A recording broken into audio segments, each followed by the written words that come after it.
If your party's gaining ground in the House, you're in for some legislative clout. Let's break down the GOP's recent advances.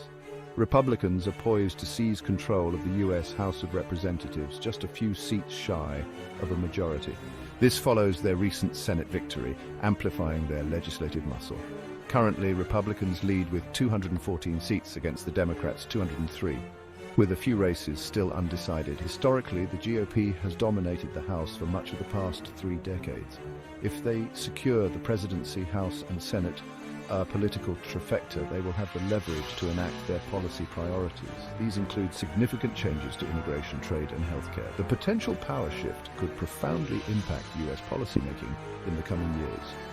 The outcome of the remaining House races will determine the extent of Republican control and its implications for America's political landscape.